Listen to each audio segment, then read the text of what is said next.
कुछ समय पहले कुछ लोगों का ये प्रश्न था कि प्रभु जी ये जो वीवीआईपी वाला जो सिस्टम है ये क्या है वृंदावन में या कोई भी मंदिर में।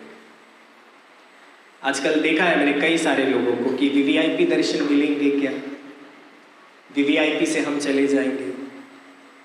पर एक चीज मैं आपको बता दूं, भगवान का दर्शन यदि करना हो तो जब तक आप संघर्ष ना करो तब तक भगवान का दर्शन भी आपको नहीं मिलेगा। आपको विग्रह रूप में भगवान तो दिख जाएंगे सामने, पर क्या भगवान ने आपको दर्शन दिया है?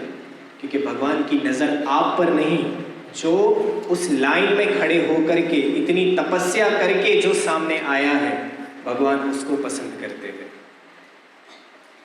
अगर आप वीवीआईपी बनकर जाओगे तो भगवान भी आपको वीवीआईपी के ही तरह दर्शन देंगे। वीवीआईपी लोग इतने जल्दी मिलते नहीं है ना।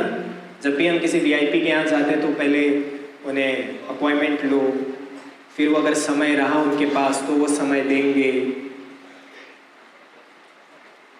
आप कभी पहुंच भी गए उनके ऑफिस में तो वो बोलेंगे अभी मेरे पास टाइम नहीं है, बाद में आइएगा। होता है ऐसे जब हम किसी बड़े लोगों के पास जाते हैं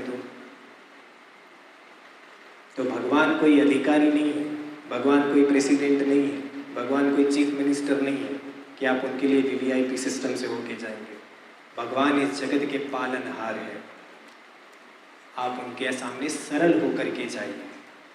भले ही टाइम लगेगा, 1 घंटा लगेगा, 2 घंटा लगेगा, पर वो संघर्ष के बाद जब आप बांके बिहारी लाल को देखते हो तो आंखों में एक अश्रु आता है, एक भाव प्रकट होता है कि इतने समय के बाद आज स्वयं ठाकुर ने दर्शन दिया है।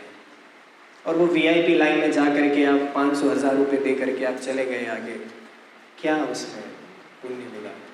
मजा नहीं है उसमें। कई सारे लोगों ने ये भी कहा था कि मंदिर में ये सिस्टम चालू क्यों हुआ। देखिए वीआईपी का जो है ये भगवान के साथ कोई कनेक्शन नहीं है, ये मंदिर की व्यवस्था है, उन्होंने करवाई है। भगवान ने कहीं नहीं बोला है कि आप वीआईपी दर्शन लेकर के आइए तो ही मैं दर्शन दूंगा, नहीं। भगवान का इसके साथ कोई कनेक्शन नहीं है, तो भगवान से इसको ना ही जोड़ो तो अच्छा रहेगा। ये मंदिर की व्यवस्था होती है, हर किसी के मंदिर की अपनी अपनी व्यवस्था होती है। कोई वीआईपी दर्शन, कोई वीवीआईपी दर्शन, कुछ जगह पे तो वीआईपी है ही नहीं, जैसे आना है ऐसे ही जाओ। मैंने तो ऐसा सुना भी है, पंढरपुर में मैंने ऐसा सुना था कि वहां तो विग्रह को आलिंगन भी करने देते हैं। सही है, विग्रह को आलिंगन करने मिलता है कि नहीं? आलिंगन यानी उन्हें गले लगाना। यदि आप अपने भाव में, अपने हृदय में यदि भगवान को प्रकट कर लो तो आप रोज आलिंगन कर सकते हैं। विट्ठल देव जी खड़े क्यों हैं? ऐसे क्यों खड़े? क्यों खड़े हैं? वो खुद भक्तों की राह देख रहे हैं कि आप आइए। और हम क्या करते हैं? टिकट कहाँ की निकालते हैं? गोवा मनाली की, वहां घूम कर आते हैं। और यहाँ हमारे विट्ठल देव जी वेटिंग पर है कि आप आइए, दर्शन लीजिए। खुद भगवान आकर के प्रकट हुए हैं।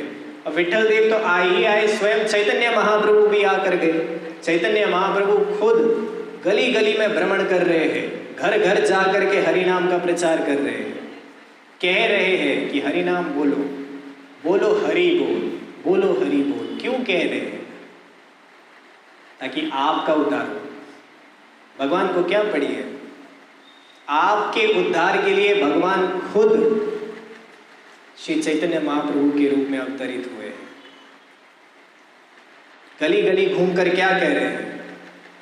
हरि बोल, हरि बोल, हरि बोल, हरि बोल, हरि बोल, हरि बोल, हरि बोल,